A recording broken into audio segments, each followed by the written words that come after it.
Good morning, everyone. Welcome to the latest episode of PYA's Healthcare Regulatory Roundup webinar series.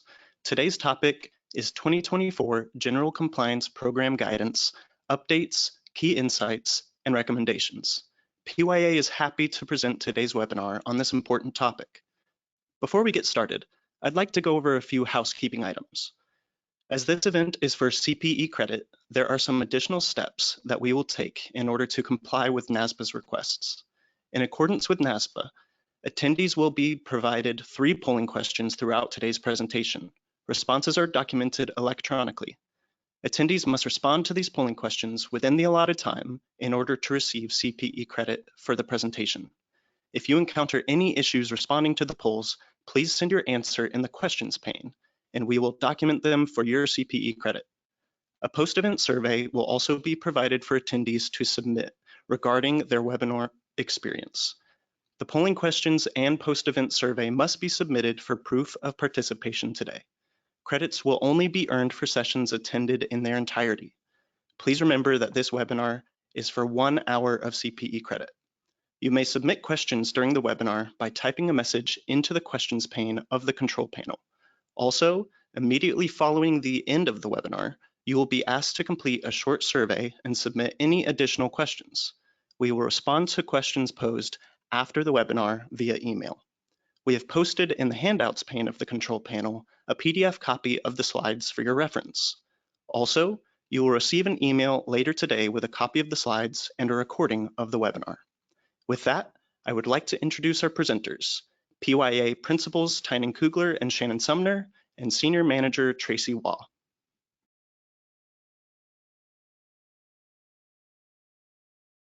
All right, well, good morning, everyone. We are so excited to talk about this topic, and we have actually presented this a few times, but I think every time that we prepare for this, we always learn something new.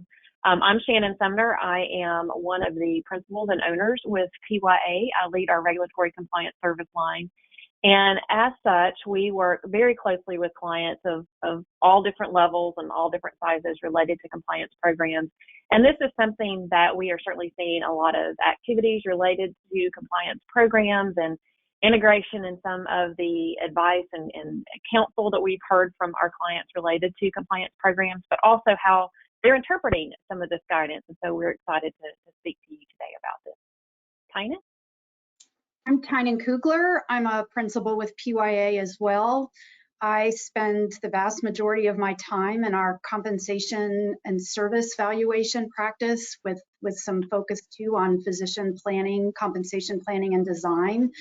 I have worked with Traci and Shannon on a number of different compliance matters, and my interest in this particular topic is how the guidance impacts what we're seeing in the physician compensation and services valuation area. So thanks for joining us today. And as Shannon said, yes, we always learn something new from this, and there always seems to be something new to present. So Traci, turning it over to you. Great, thank you. Thanks everyone for joining us today. We're excited to share some insight with you all and encourage feedback and questions. I'm a senior manager with PYA, and you know, as some of you, I was really excited for the guidelines to come out. I much prefer reading this document than combing through the Federal Register, unlike some of my other colleagues. So I'm really excited to go over these topics today. So in general, we're going to go over just some highlights from the General Compliance Program guidance. There is a general focus on risk. We'll provide you some action steps and then discuss some enforcement action that has been occurring. So first of all, if you haven't seen, this is what the front page of the document looks like. And within, so here's the reference for you to go to it directly. But what's important to know is that these guidances, it's voluntary and not binding, yet the goal that OIG has in mind is for it to realize it's not one size fits all, and it's really set forth to give you tips to identify risk areas that the OIG believes healthcare entities should be taking into consideration when they're either developing or implementing a new compliance program or evaluating a program that has been in existence for a while. And the guidance also provides helpful tools for a variety of healthcare programs and supply companies, as you see listed here, ranging from hospitals to home health to DME, even into Medicare Advantage organizations. A little background, as promised last year, back in April, that the OIG was excited about publishing new compliance guidance for us. And so they delivered that, again, as indicated in November of 2023. And as I already stated, it reads a bit differently than what has normally been published in the Federal Register. In fact, going forward, any updates will no longer be published in the Federal Register, but on the OIG website. And what I really appreciate about the guidance is it's sort of an easy read as you go through. It's really meant to be a searchable document, so you may see some repetition throughout, but it also provides you many links to other resources that the OIG feels important for you to understand when you're looking at your compliance program. So if you're one of those that really likes to print documents and have them available for quick reference, keep in mind, if you print this guidance, you'll be missing lots of the content if you don't click on all the links and print those as well. So you may come up with the 91 pages when you print, but if you go to all the links, you'll have a much thicker document to look at, so keep that in mind. Also, there's discussion that just talks about key laws in healthcare and fraud enforcement, and throughout the document there's tips that the OIG has provided, as well as some key questions to ask yourself as you're going through. And lastly, the OIG really does want some feedback. So they have provided an email address for healthcare communities to provide feedback to the OIG and possibly questions, not necessarily those, we're not sure how those may be addressed and answered, but keeping in mind they really do want some feedback. What is rewarding is also that they maintain the 7 elements of effective compliance program that the U.S. Sentencing Guidelines had published. So throughout the document, they maintain the 7 elements and provide that feedback. So we have the written policies and procedures, compliance oversight, training and education, effective lines of communication, enforcement standards, auditing and monitoring, and responding to detected offenses. So throughout the guidance, you will see each of those elements addressed with different key guidelines that the OIG has provided. So that's a nice, mechanism that we can continue to use throughout our organization as we look at our compliance programs. So next, we have our first polling question. So I will hand that over to the moderator. Yes, so now we have our first polling question.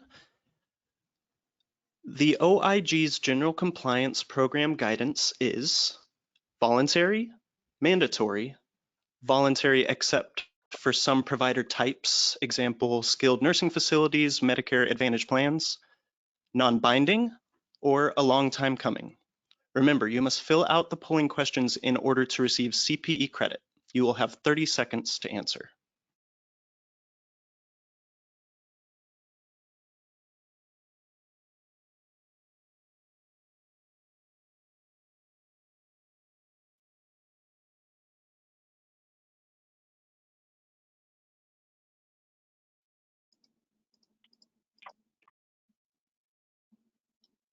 Thank you for participating in our poll. Now I'll hand it back over to our presenters.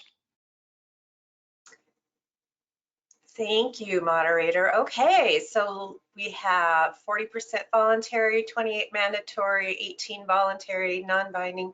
All right, appreciate that feedback. And I am going to hand it over to Tynan because our next slide talks about themes within these guidance that has been published. Thanks, Traci. I think I might take us back. We may have missed, I think it looks like we may have missed a slide on the what's to come. So maybe we can go back to that, or I can just talk from that. Did you want to cover that one, Traci? I'm happy to. Oh, you are sure right. I missed that. Thank you. So we were so excited to get to our polling question. I know, exactly. So and this is the part that one of the things I'm most excited about this, so I couldn't let it pass. Thanks, Tanya, for reminding me. So as we indicated, there will be some industry-specific guidance coming through, and that will be coming out throughout 2024. And they're really wanting to focus on those subsectors to give some specific guidance. And what was published in February is that the next set will be Medicare Advantage and nursing facilities. So the guidance will be provided on those particular subsets. And then what we're anticipating the next set to be will be on hospitals and clinical laboratories. And I guess I already talked about the feedback. They're really excited about the feedback, and I think I must be too. So I can take us to the next slide. And you know, one of the things that was really interesting to me about this were those industry segment sections, because you know, as we look at the requests that we get, both as it relates to valuation, but compliance with policies and procedures, commercial reasonableness, those areas that they have highlighted, Medicare Advantage, skilled nursing, hospitals, and laboratories. I mean, those are the four that I would say in the last several years we've seen an uptick on, just from a evaluation perspective, quite candidly. So, you know, I'm going to walk through the themes, then we'll talk a little bit about one of the areas that is near and dear to my heart. But the overall themes, and I'm going to ask Shannon and Traci to jump in here as well, but is that, you know, different from, you know, sort of pre-publication, is the OIG's made it clear that they are maintaining a broader or sort of higher level focus, I'll say. So they're kind of making sure that we're not just talking, for example, about the structure of a compliance program, but how effective is that compliance program from an operational standpoint. So in other words, you can have a compliance program, you can have a structured, a well-defined compliance program, but if that compliance program is not effective and isn't operationally implemented effectively, that's part of one of the things that they are focusing on. The other thing that I know, we all live in healthcare, we know that healthcare is fluid. We know that things change every year because Medicare changes every year. But the other thing that the OIG has sort of at a high level focused or said they're looking at is, you know, compliance challenges aren't static. They can change based on different laws. They can change based on different events that occur throughout the year. So the obligation of an organization as they're thinking about identifying and implementing the risk assessment is, it's fine to come up and develop here the areas we're going to focus on, but it doesn't absolve organizations for looking at and pivoting if they need to in focusing on those compliance risks. So one of the other areas that's interesting too is, you know, we typically think about the compliance officer, the chief compliance officer, as the one who is responsible for anything and everything compliance and risk assessment. And while that individual, you know, often leads the charge there, the OIG has really kind of brought in that to say that it's not just the responsibility of the compliance officer to ensure that compliance activities are in place, but the compliance committee has a significant responsibility in that respect too. So it really broadens the organization's need to commit to what that compliance officer has identified and make sure from a cultural standpoint that's in play. And then the final one is, it's not, again, just the compliance officer, but the compliance committee, the board, and also of interest is, when we say PE there, we mean private equity, is, given the participants of private equity in healthcare now, the accountability also falls to those organizations to ensure that there's compliance. So owners and operators of private equity organizations are not absolved from having to be accountable from a compliance perspective. So Shannon, Traci, anything to add there before we move to the AKS part? Yeah, Tana, I'd like to add to this. One of the things that we're also seeing for organizations that are under corporate integrity agreements. So we serve as both independent review organizations. We also serve as compliance experts for those entities that are required to have either one or both of those types of, individuals or firms as part of that. What we are seeing now is, you've probably heard about transition plans for organizations that are under CIAs, something that the OIG monitors are expecting. And we are usually privy to some of those questions that the monitors are asking, and they are really asking about how is the compliance committee, how are they involved in the risk assessment process. So this will be something that I would say of a takeaway is really evaluate the level of engagement by your compliance committee. Historically, it's been, for those of you who have served either as compliance officers, internal auditors, such as several of us on this call, when you present the risk assessment, a lot of times, here's the risk assessment results, here's the work plan, compliance committee, take a look at it, approve it, and move on. There's a lot more engagement related to those compliance committee members. So as you think about your own compliance program and the compliance committee membership structure, really take a hard look at those that are on the committee, what type of education is being provided so that there can be that active dialogue. There's an active discussion related to key risk areas.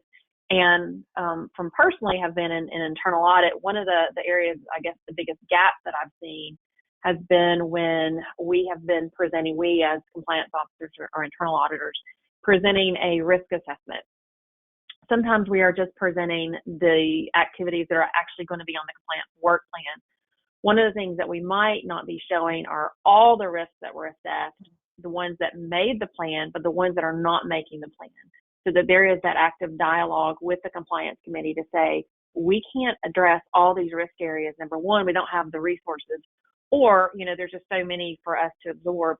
And it's that time for that compliance committee to really have that hard dialogue related to, are these areas that we may need to outsource? Are these areas that as a compliance committee and then subsequently to the board, can we accept the risk of not addressing these right now? And number, three, exactly, even those, we may not be able to address it as a compliance committee or a compliance department. What are those mitigating risks that are risk factors and mitigating controls that those particular areas are going to be implementing until we can get to having those on our compliance work plan? So I would say just, I know we talk about this in a couple of paragraphs in the compliance program guidance, but there's a lot more meat to this particular topic that has been raised by the OIG.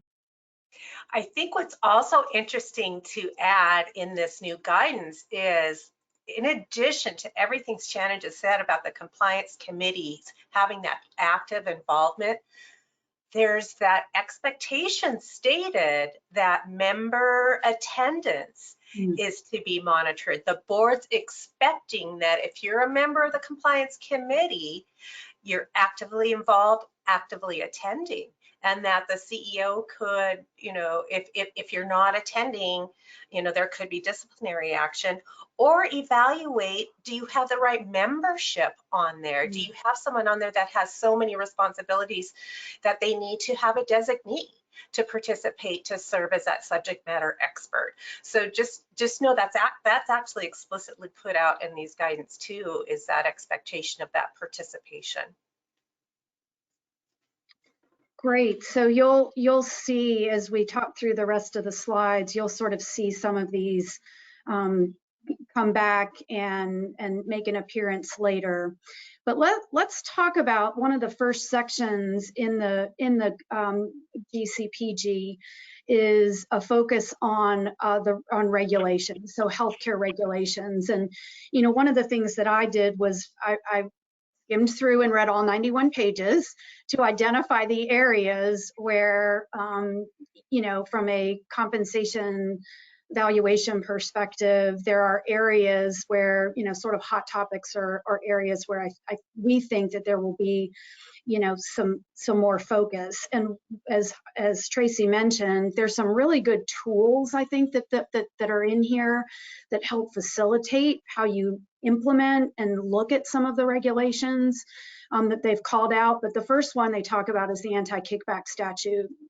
And there's a paragraph or a sentence actually at the very top of the page that starts on this section that says individuals and entities should evaluate arrangements that implicate the statute and do not fit into a safe harbor by reviewing the totality of the facts and circumstances, including the intent of the parties.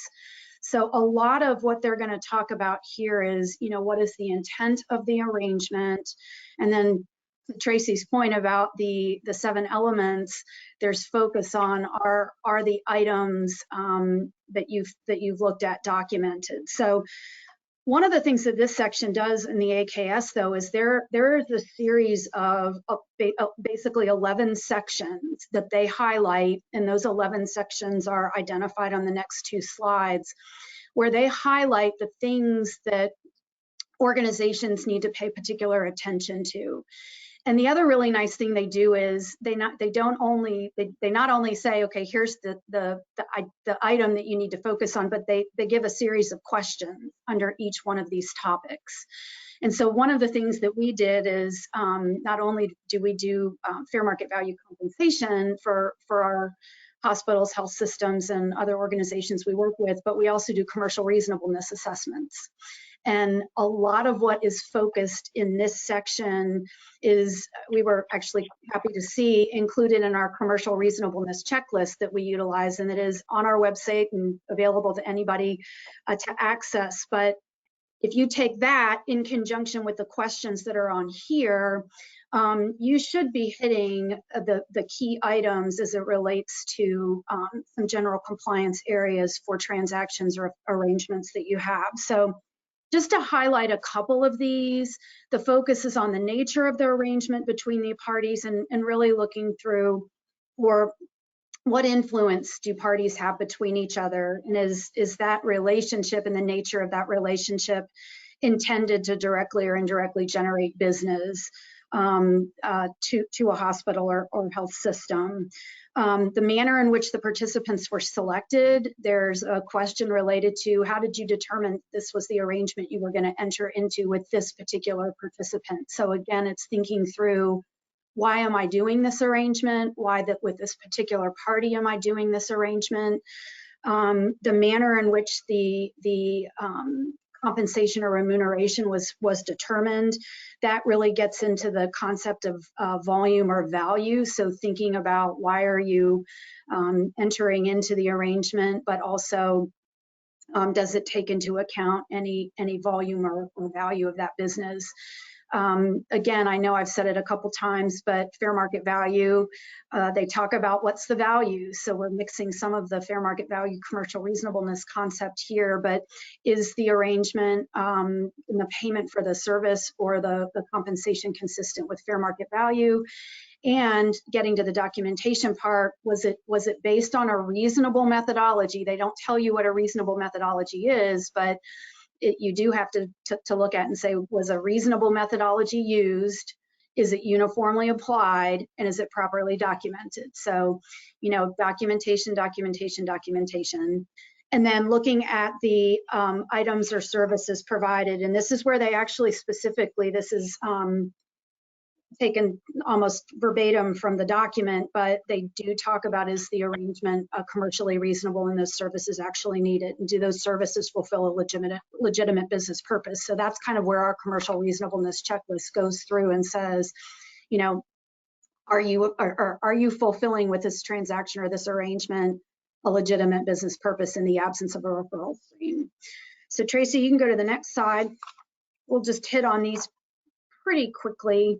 You know, one of the things that they're also concerned about is, you know, the impact of arrangements to overall, you know, federal program dollars. So thinking about how does this affect the cost that we have and the impact to beneficiaries, and can the arrangement lead to over or inappropriate utilization? So focusing not only on the compensation and the reasonableness of it, but what's the impact to Medicare and Medicaid program.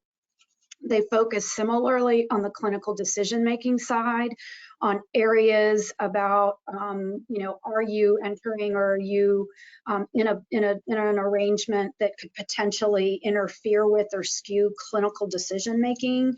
So there is, you know, there is some specific wording and questions related to both clinical decision-making and steering. And, you know, really interesting, under those two sections, they actually use the language, could the payment structure lead to cherry picking or lemon dropping? So, you know, they are really focused on, do any of these arrangements create either inadvertently, likely, you know, a situation where care isn't provided in the manner that it should be provided.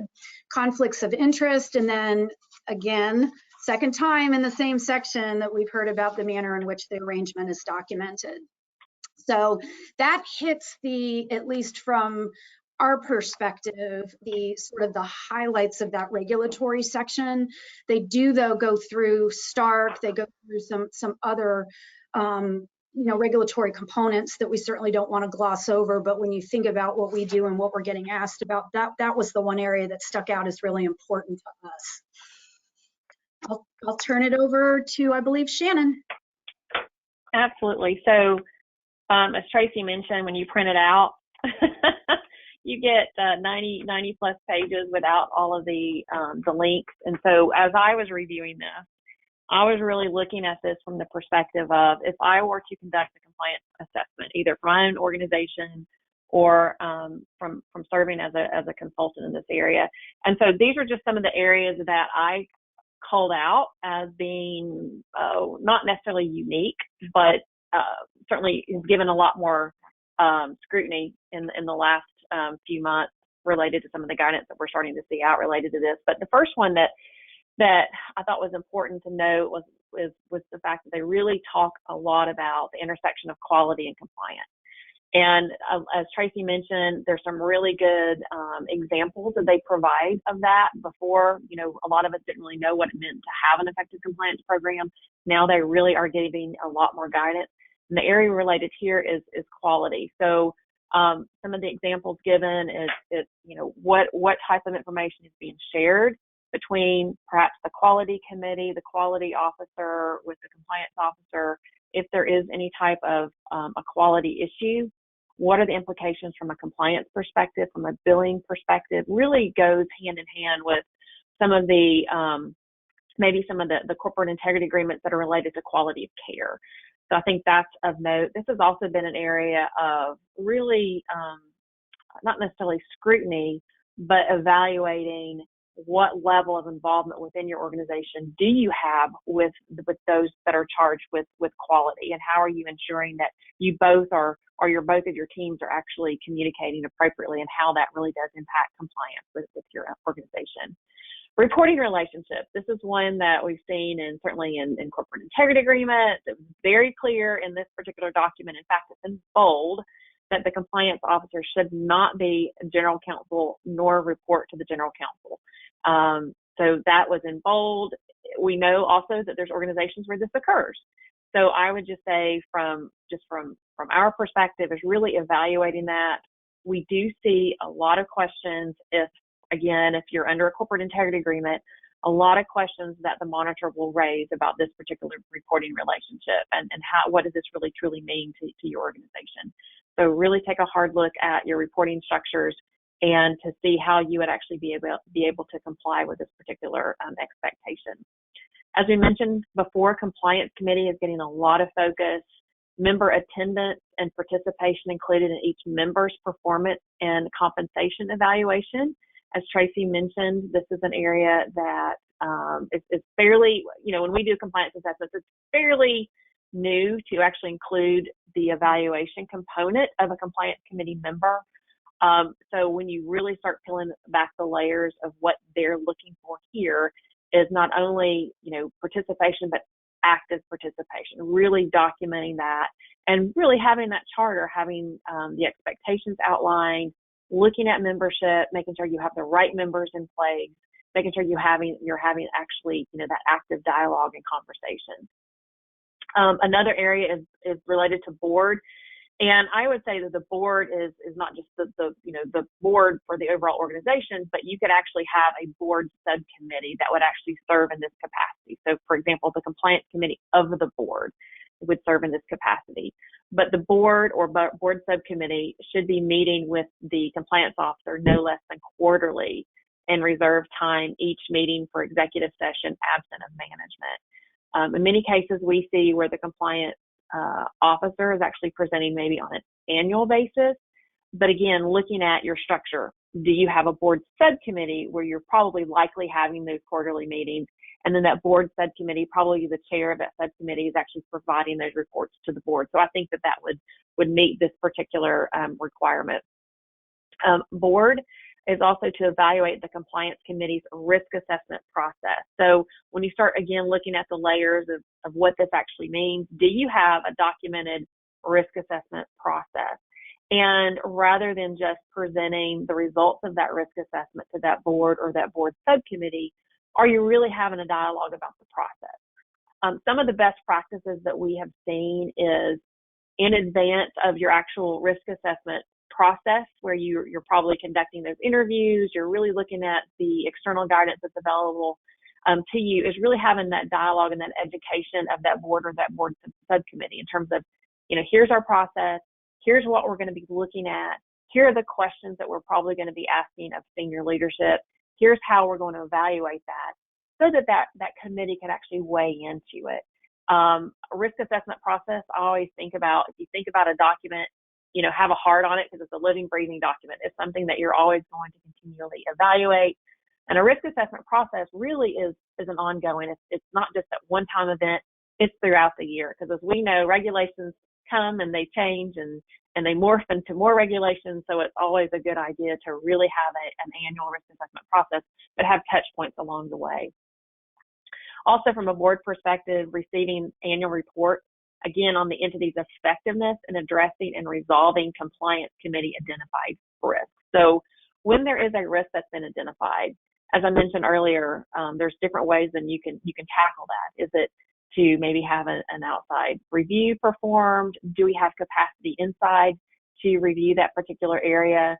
What are the controls that that management is responsible for mitigating that risk?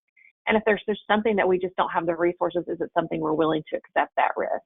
So making sure, again, that's part of that documented risk assessment process. As it relates to training, a couple of the tidbits that we thought were very interesting is really ensuring that there's a mechanism for participants to actually ask questions about the content. So when we think about the training mechanisms that are rolled out, it could be through an online system, it could be through maybe certainly in terms of evaluation or annual reviews. It could also be part of the orientation process. But is there a mechanism for participants to actually engage in those particular those sessions, not just receiving content, but do they have a mechanism to ask content? Also, that participation is a condition of continued employment or engagement, meaning if you have an outside contractor, that's part of the engagement process. And then it is a condition of participation or continued employment to actually participate in that training and education. And that is something that we do see quite a bit. A couple of other areas related to training, Again, compliance committee members, again, the central theme here, quality compliance committee members, they're really hitting this pretty hard, should deliver compliance training. So if you think about it, who delivers compliance training for your organization? In most cases, it's your compliance team. It's part of your annual education rollout. This is actually articulating the importance of compliance committee members. So if you think about within your organization, who's on your compliance committee, it might be, your head of HR, it could be rev cycle, it could be CIOs. It's just making sure that those individuals are also helping to further the education within your organization. Maybe they're having touch points within their huddles. Maybe as part of, if you have periodic management meetings, management retreats, that there is ongoing education throughout the year delivered by the members of the compliance committee. As it relates to investigations, again, the compliance officer should stay involved in all healthcare compliance investigations in which counsel takes the lead, making sure there's that active communication and dialogue between counsel and the compliance officer, just to make sure that there's both perspectives being factored into those investigations. Areas that we're seeing over the last, I would say over probably the last 6 to 12 months related to incentives for compliance. If you recall, the Department of Justice actually provided some additional insight related to incentives and incentive measures. And so that is actually being articulated also within the OIG document as well, is looking at, what incentivizes compliance. So whether it's additional compensation, whether it's significant recognition. So again, it's not just incentivizing for elements of your performance evaluation. It's really taken it a step further in terms of incentivizing for compliant behavior. Maybe you have a department that has, if you've trended and looked at particular areas of emphasis within that department, are they doing a great job? Maybe taking a look at ways to incentivize for good compliant culture and hygiene related to compliance areas. And also assess whether other incentive plans can be achieved while operating in an ethical and compliant manner. And what they're talking about here is really understanding what is driving behavior. If it's sales goals, are there certain factors that could actually deter compliant behavior for sales goals? If you have an organization that is serving as an outsourced vendor, how are they being incentivized? I know several years ago, many organizations had some issues related to wound care management and how those particular outsourced vendors were being incentivized. The same thing, are there certain admission goals? So really looking at your incentive measures. So that could actually be a separate item on your compliance work plan, is to really understand how are those within your organization being incentivized. Next slide. We're going to go back to risk assessment. So again, some of those key themes. So from an action item perspective, is really speaking with your compliance committee about the risk assessment process. As I mentioned, there are many resources that are available related to assessing risk. And what I thought was interesting within this document, they're actually referring to COSO, the ERM framework, and other outside non-traditional reference materials. For those of you who want to geek out and look at the Green Book, and also the U.S. GAO, the General Accounting Office, some of those additional guides and resources that Traci mentioned, there's certainly those links to those materials. The next one related to use of data analytics and metrics. I remember years ago, I was sitting in a class, and one area of emphasis was don't ever let the government or other parties use your own data against you. Really looking at your data points and your elements that you have available to you, because others are watching and looking at that and making sure that that is a true input in terms of your risk assessment process. The OIG toolkits that are there, the OIG website is really being revamped, and a lot more information is being provided than there ever has been before. And then the guidance actually notes some common compliance risk areas on page 34. Certainly billing, coding, we're all very familiar with those areas, but as I mentioned earlier about sales and marketing, who's involved in marketing your services, who's involved with determining physician compensation, who's involved in referral source arrangement, and really looking at those areas of compliance risk. And then As Traci mentioned, the OIG indicated that specific compliance guidance for subsectors such as lab and skilled nursing will be rolled out starting in 2024, and we're already starting to see some of that being rolled out as well. So next slide. Oh, we're going to our next polling question. So moderator, take it away. Yes, so our next polling question is, my organization's compliance committee is engaged in the risk assessment process. Yes, compliance committee is engaged in the risk assessment process, or no, this is handled by the compliance department. Remember, you must fill out the polling questions in order to receive CPE credit. You will have 30 seconds to answer.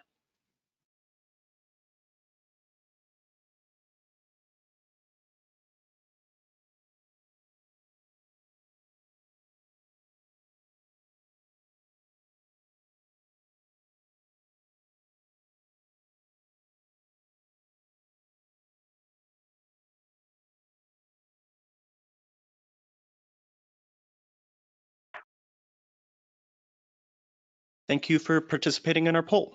Now I'll hand it back over to our presenters. Okay, I love to see this one. Yes, the compliance committee is engaged in the risk assessment process, 65%.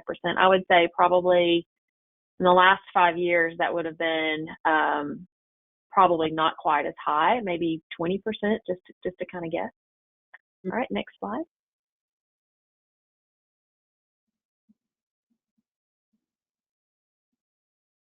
Okay, a couple of other areas that we thought was, that was really interesting and important to note here is related to compliance programs vary.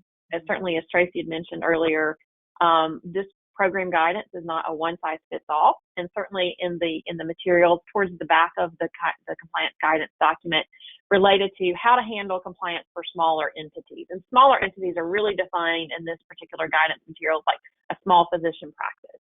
So as you think through what resources are actually available in a small practice, the compliance contact, there may not be a compliance officer, but who exactly could be that person that the associates or the employees could actually turn to for questions. But what they do say here is that, at all costs, the person should not have any responsibility for the performance or supervision of legal services whenever possible, and should not be involved in the billing, coding, or submission of claims. And we know that sometimes this can certainly be a challenge as it relates to oversight. If there is no board, then the compliance contact should provide at least an annual report to the owner or to the CEO. OIG resources are online for training, so not everyone is able to actually create their own training materials, but as we've seen over the last several years, there's actually been a lot more training materials that are being provided for customization by the OIG. And then policies for that good faith reporting of compliance issues and prohibiting retaliation, including posting information about the OIG hotline. Obviously, not everyone's going to have their own hotline. So to make sure that those employees actually have access to the OIG hotline. And then again, for risk assessment, it really doesn't have to be complicated. What they do say, there should be at least an annual audit. So for example, in a small physician practice, looking at your coding and documentation and your billing is probably your highest risk areas for a smaller entity. Mm-hmm. Related to large entities, they said that certainly they expected a department of compliance personnel, but also for those really large organizations, consider maybe a deputy compliance officer, which is responsible for specific areas such as audits or investigations or training and policies. And that is something that we see a lot, where you might have a very large departmental structure. You might have one individual that's really specifically focused on training and conflicts of interest and looking at maybe the exclusion listing, but you may also have someone that's very specifically dedicated to any type of external audits, RAC audits that may occur. Blend the various skill sets, certainly as we're seeing now with cyber and data analytics and clinicians and auditors, very dynamic and very complex compliance department personnel. Also, compliance subcommittees. Again, kind of going back to the whole risk assessment theme is that we are seeing organizations that may have a specific subcommittee that's truly dedicated to the risk assessments, the policies and procedures, to training and education. And then a separate board compliance committee, again, kind of combined with that audit committee. International organizations, they do call out if you do have international involvement, that they should ensure that the parent board is well versed in U.S. federal healthcare program requirements. We have seen some organizations that may have a parent company that may be in another country. As we know, those rules and regulations vary quite differently related to how they may participate in healthcare and federal programs and funding than the U.S. healthcare. So making sure that those organizations understand the complexity of the U.S. healthcare environment. And on this particular slide, so we talk about other compliance considerations, as we mentioned, forthcoming guidance will have those industry subsectors of specific risk areas, and entities should incorporate quality and the patient safety oversight into their compliance programs. The board should require those regular reports from senior leadership. Again, it's emphasizing that compliance is not just the compliance department. It's various individuals, various leaders within the organization, and making sure that those individuals are actively engaged in that compliance committee. And that the compliance committee should include those members responsible for quality assurance and patient safety and adequacy of patient care. So really looking again at the intersection between patient care, quality, and compliance. Quality audits and reviews should be included in the compliance work plan. I thought this was an interesting add to the compliance program guidance, again, kind of collaborating with those various functions. And that compliance committees should also assess staffing for nursing, therapy, and other clinical services. Again, this is a new add, something I know that I haven't seen a whole lot when we've done compliance assessments related to the involvement of those compliance committees, again, with quality and patient safety. And then obviously that the compliance officers should develop those productive working relationships with various, what we call other assurance providers within the organization. So as we continue risk assessment, we're not going to beat this horse anymore on this particular webinar, but again, I think you all get the gist about risk assessment.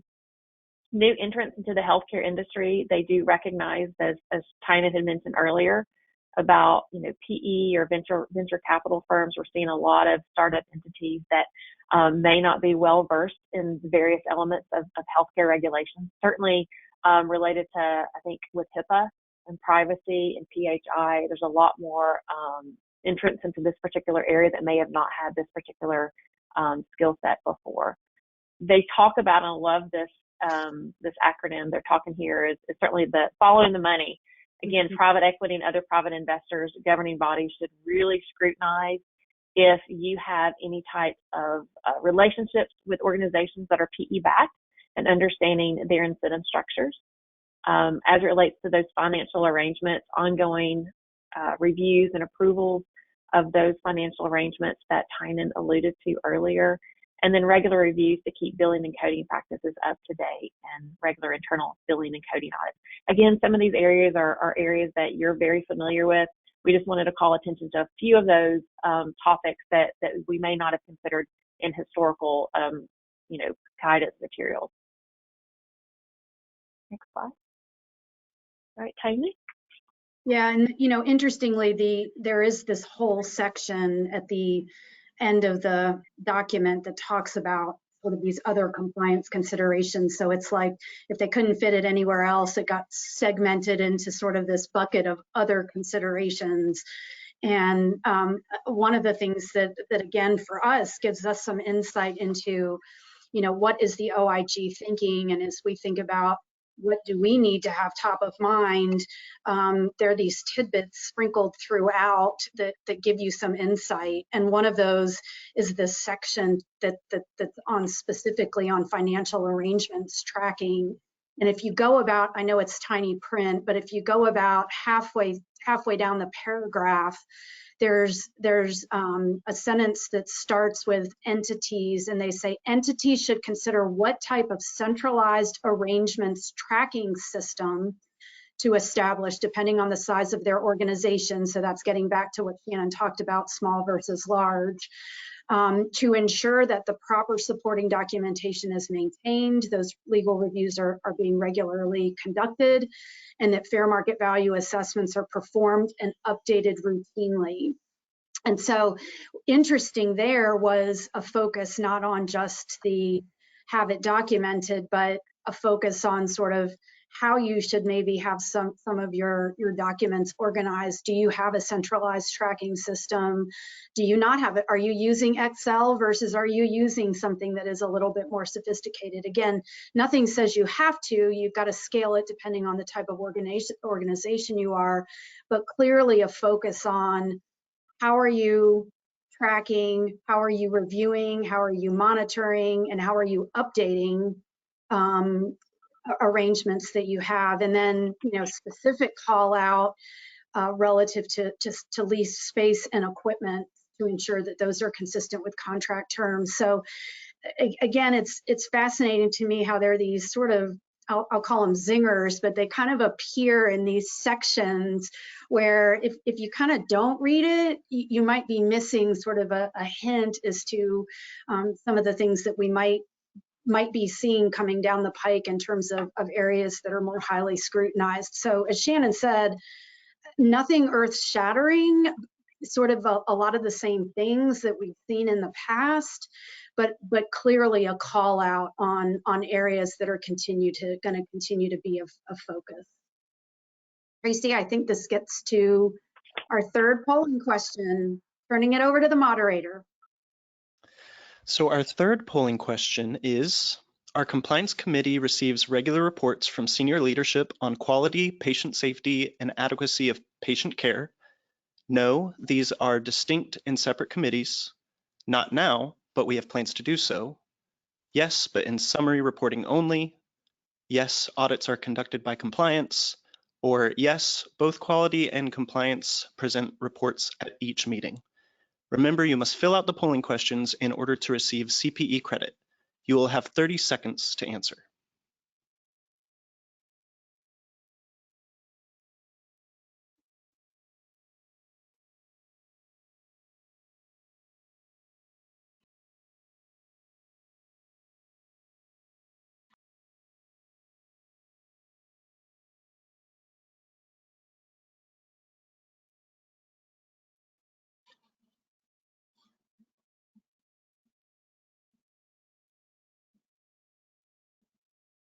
Thank you for participating in our poll. Now I'll hand it back over to the presenters.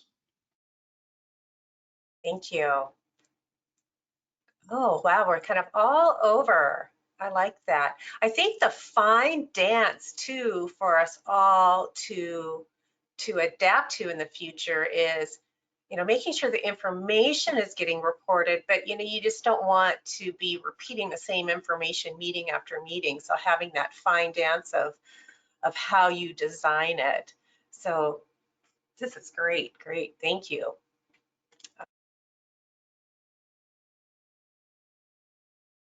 Oh, I just had some great things I was talking about and you didn't even hear me, sorry.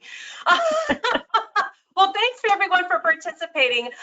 What I was trying to say is I appreciate the responses and that just that fine dance of, how are the different committees such as quality and safety and all those, how to make that work with your compliance program. So, because you don't want to have meetings where you're repeating the same information meeting after meeting. You still want that good content and that oversight. So how do you want to make that, how do you manage that in your organization to be effective?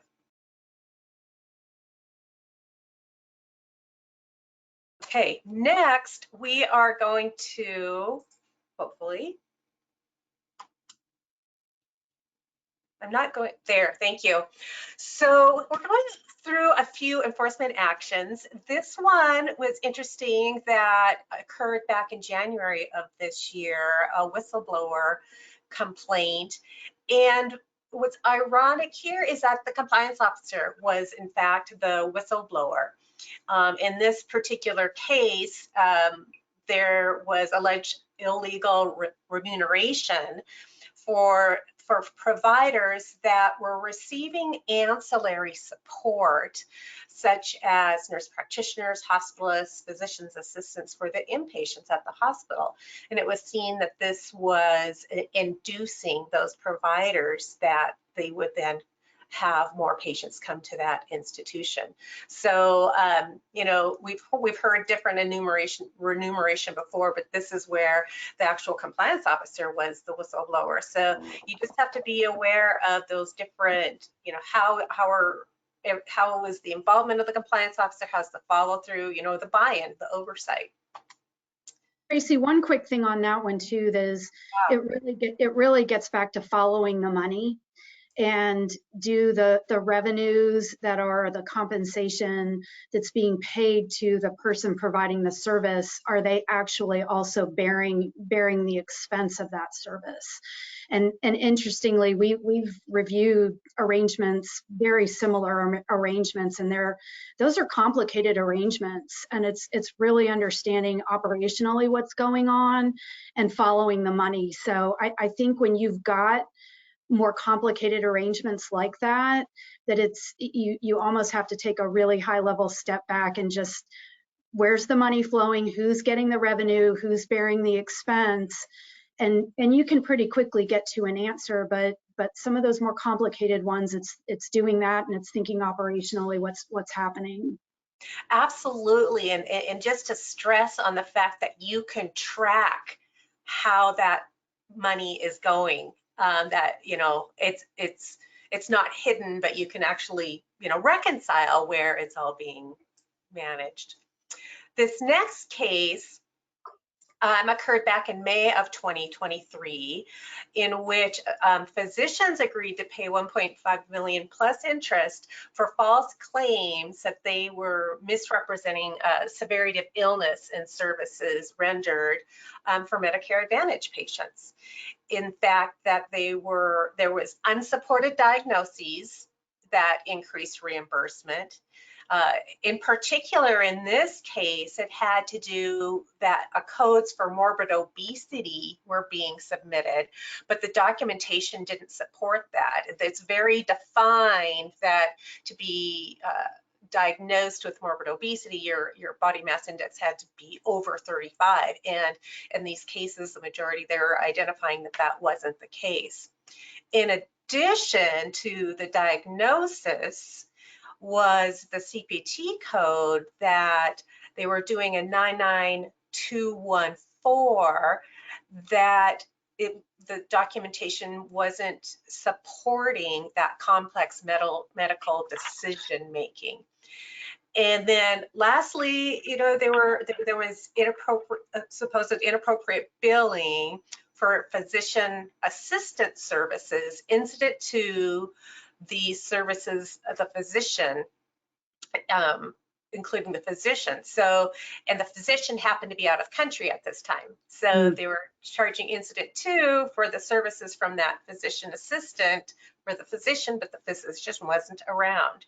So it's just interesting just to understand, you know, all the different possibilities that occur with these cases and the need for that auditing and monitoring internally too. Can you advance my slide, moderator? Oh, back one more. Thank you. Now, this last case was back in December of 2023. It was a false claim for overbilling COVID tests and office visit. In this case, the physician performed office visits, or the claims were indicating that the physician performed the office visits, but a non-physician provider was actually performing that. And so reimbursement was higher than was necessary. In addition, if you all recall, during COVID, there was a program for the uninsured. And again, in this particular incident, they were charging they were upcoding some office visit claims for vaccinations, visits for COVID, or the vaccinations for that uninsured population and getting reimbursed for that inappropriately. Next slide. think that brings us to the end of our time. That does. Oh, and we're right on the money. It's 10 o'clock, or well, 10 o'clock my time, sorry. But anyway, thank you everyone for dialing in. As I'll leave this over to the moderator to kind of give you some closing pointers, but we appreciate you. We hope to see you again on another webinar. Thanks to our presenters, Tynan, Shannon, and Traci. Please remember to stay on the line once the webinar disconnects to complete a short survey for CPE credit. Your CPE certificates will be emailed to you in 4 to 6 weeks. Later today, you will receive an email with their contact information and a recording of the webinar. Also, the slides and recordings for every episode of PYA's Healthcare Regulatory Roundup series are available on the Insights page of PYA's website, www.pyapc.com. While at our website, you may register for other PYA webinars and learn more about the full range of services offered by PYA. Please remember to stay on the line once the webinar disconnects to complete a short survey and post any questions you may have. On behalf of PYA, thank you for joining us and have a great rest of your day.